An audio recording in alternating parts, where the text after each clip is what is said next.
పెద్దపల్లి గడ్డ మీద సంపన్నుల నోట్లాట. కొడుకు కోసం కోట్లు చిమ్ముడే అంటున్న తండ్రి. వెలకట్టలేని ఆస్తులు, విలాసవంతమైన భవనాల్లో నివాసం. వెండి బంగారు కంచాల్లో భోజనం, ఖరీదైన కార్లు, చిటికేస్తే ముందు నిలబడే నౌకర్లు, కాలు కింద పెడితే కందిపోయే సుకుమారం.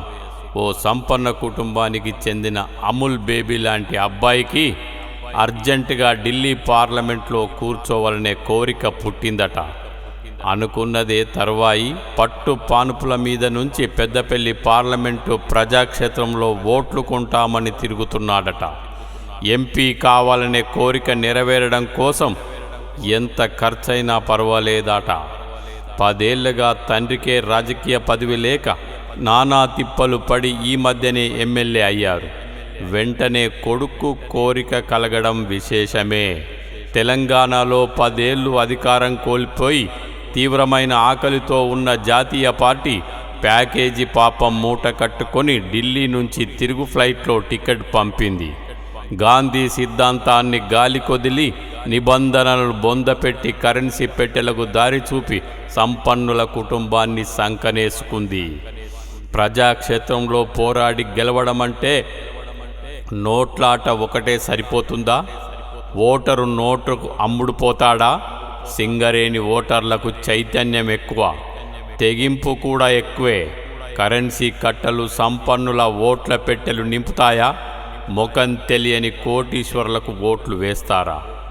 ఈ రాజకుమారుడిని ప్రమోట్ చేయడం కోసం అధికార పార్టీలో మంత్రిగా ఉన్న ఓ పంతులు టేకేదార్తనం తీసుకున్నట్లు తెలుస్తోంది.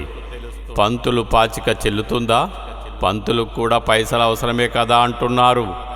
ఓటరు ఎవరో లీడర్ ఎవరో తెలియని ముద్దబ్బాయికి వి అంటే ఓటు, సి అంటే కరెన్సీ, ఇవి 2 తప్ప ఇంకో సమస్య తెలియవట. నల్లగున్నది బొగ్గు, తెల్లగున్నది నీళ్ళని ఇప్పుడిప్పుడే నేర్చుకుంటున్నాడట. అందుకే ప్రజలను పరిచయం చేయడం కోసం పంతులు పాట్లు పడుతున్నారట.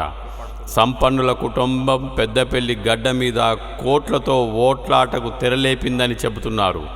పార్లమెంటు సెగ్మెంట్లోని కొంతమంది కకృతిగాళ్లతో కలిసి ఓటర్లకు గాలం వేసే ప్రణాళిక సిద్ధం చేస్తున్నట్లు తెలుస్తుంది.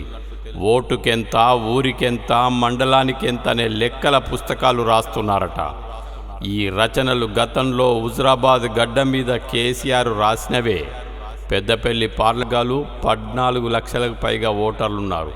వీళ్ళందరినీ నోట్లతో కొనాలనే ఆలోచన ఉన్న ఓటరుకు పైసలు కావాలే, పనిచేసే లీడర్ కావాలి. ఈ ఫలితం హుజురాబాదులో రుజువైంది. పార్లమెంట్ సెగ్మెంట్పై కనీస అవగాహన లేదు, ప్రజా సమస్యలు తెలియవు.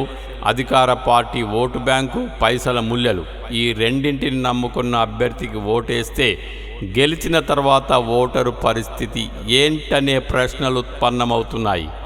అబ్బాయి ఢిల్లీలో, ఓటరు గల్లీలో. సమస్య వస్తే ఆకాశం వైపు చూసుడేనట.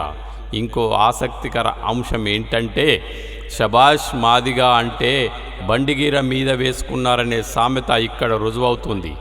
రాష్ట్రంలో మాదిగలంతా కలిసికట్టుగా గాంధీల పార్టీని అధికారంలోకి తెస్తే పెద్దపల్లి పార్లమెంటు రిజర్వేషన్లో మాదిగలకు పంగనామాలు పెట్టి పంపారు. మాదిగల హక్కును కాలరాసిన సంపన్న కుటుంబంపై ఆ సామాజిక వర్గం గుర్రుగా ఉంది. మీ మోసం మీకుంటే మా లెక్క మాకుంది, పార్లమెంట్ ఎన్నికల్లో చూసుకుందాం రండి అంటున్నారట. హైదరాబాద్ నుండి తండ్రి, ఢిల్లీ నుంచి కొడుకు రిమోట్ పరిపాలన చేయడానికి ఉవ్విర్లూరుతున్నారట.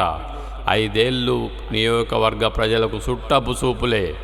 పెద్దపల్లి పార్లమెంటు ఓటరు విజ్ఞతకు ఇది పరీక్షా సమయం. తస్మాత్ జాగ్రత్త.